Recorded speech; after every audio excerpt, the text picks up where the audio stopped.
Welcome back, collectors. On this episode of Diecast Emporium, we're going to do another 2-for-1 and kill two birds with one stone. We're going to look at the two Diecast Masters Core Classic Series Caterpillar Backhoes. The one on your left is the Cat 420E IT Center Pivot Backhoe, and the one on your right is the more European-style Cat 432E Side Shift Backhoe Loader. The center pivot is item number 85143, and the side shift is item number 85149. While the basic casting for both of these models is the same, there are some subtle detail changes. Both of them come with the same amount of attachments, and I will demonstrate those. So let's go ahead and take a look at the packaging for both of these first. So here is the back profile for the center pivot backhoe, along with your specifications for the real machine. Again, if you are interested in that, please feel free to pause the video now. And here is your information for, well, here's the front of the box, obviously, for the side shift backhoe, and you'll notice immediately, as you can see in it, that it is different. You have your GPS pod on the side shift stabilizers, and on the back, there is a picture of the real 432E and the specification details. Now, although the picture depicts it here, this 432 does not have the all-wheel steer option, so that is an incorrect picture. So let's go ahead and take a quick break. When we come back, we'll have both of these models out of the packaging, and then we will start the review. Alright guys, welcome back. Sorry about that. For time constraints, we've gone ahead and moved ahead to having both the models out of the packaging. So what I have done, since they both come with the same attachments, is I've taken out the 432's attachments to show you guys as an example. So for the front loader option, you have pallet forks, and this is a mixture composite material of plastic and die-cast, and it just fits over the front quick coupler like so. Very easy to change these out. And also you have the material handling arm, and again, both of these are fitted with the integrated tool carrier front end option, so you are provided with this.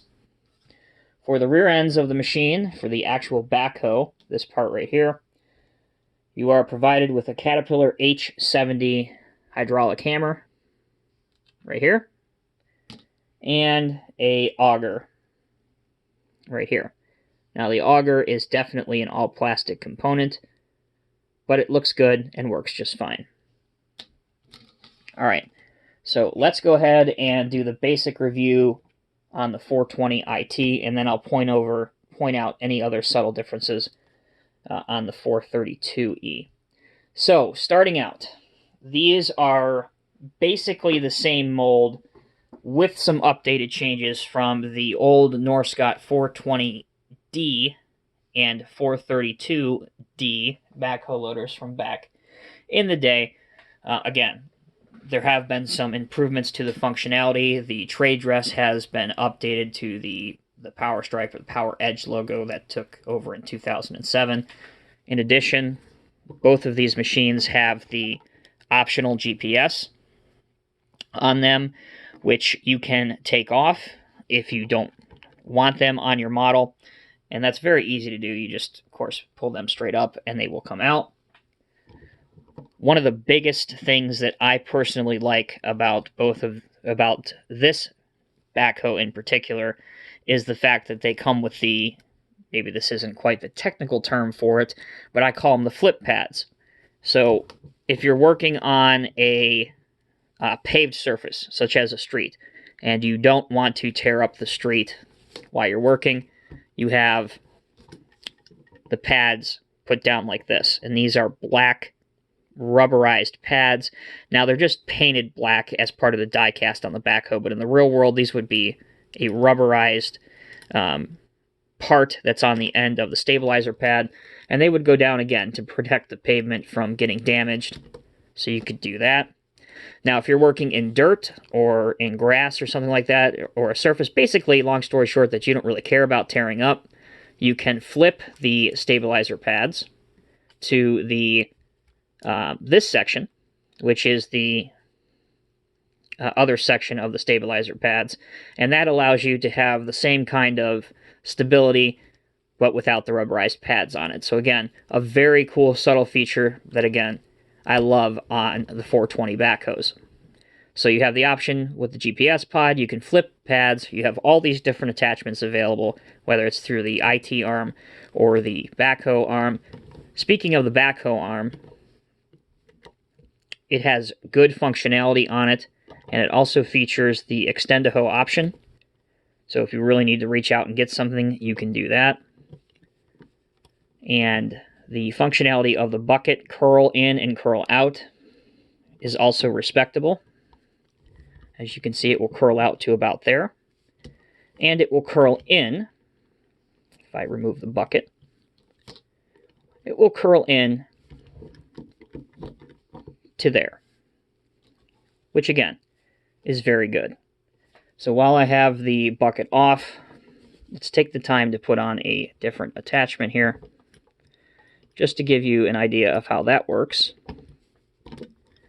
The quick coupler attachment is a plastic mechanism, and it just snaps over just like that.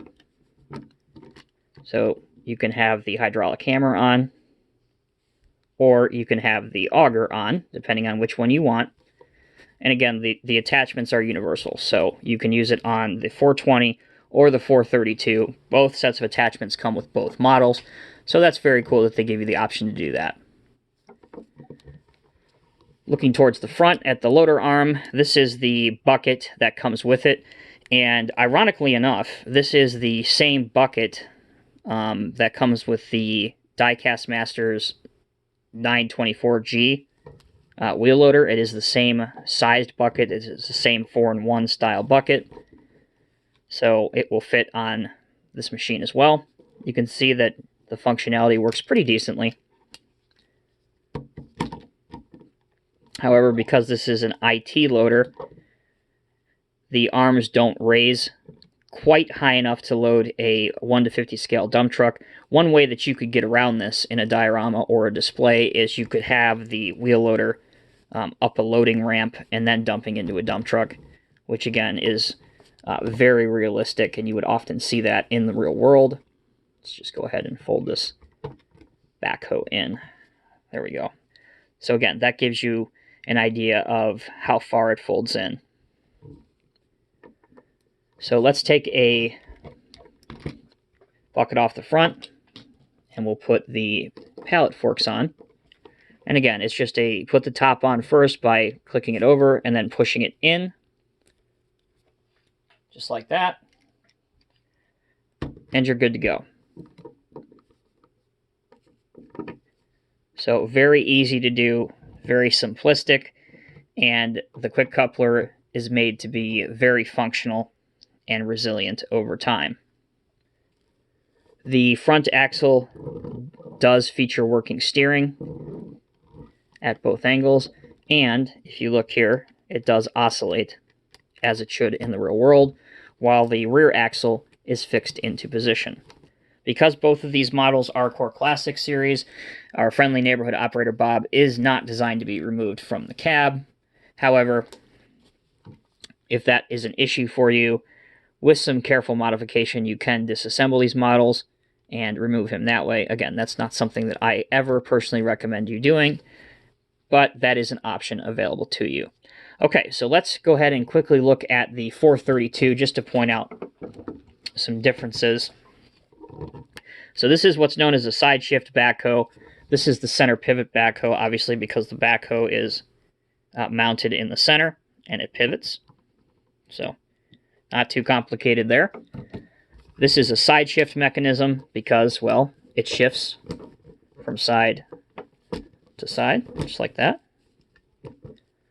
And these stabilizers don't extend out, they actually are vertical, and they are functional. So you can lower the stabilizers just like that. And the main purpose for this type of backhoe, again, I said it was very popular in Europe. You don't see too many of them here in the States, is because this is really designed to work in more confined spaces where you don't necessarily have the room to extend your stabilizers outward, or you're working between two buildings or in very tightly congested streets. So again, it gives you the option to have a little bit more leeway there. And instead of the GPS pod being over here, like it is on the 420, the GPS pod is mounted on the left side vertical stabilizer on the 432. So really, that is the only two differences, or rather, the only three differences, technically, is the side shift backhoe, the up and down stabilizers, and the mounting of the GPS pod. Everything else is identical on these backhoes, so it's really kind of pick your poison, whichever one you prefer. I would say both of them are very good models, good value for your money. Currently, both of these backhoes retail for about $72 at most retailers. Occasionally, of course, they do go on sale. So again, if you're looking for a cat backhoe, whether it's a 432 style or a 420 style, these are definitely good options for you. There are other cat backhoes in the Highline series that I have reviewed recently, and if you look right now at your screen, I will post suggestions for those, so you can kind of do a little bit compare and contrast and figure out which one is the best fit for your collection. As always, I'm Tommy with Diecast Emporium. Thank you guys so much for watching. I will see you in the next video.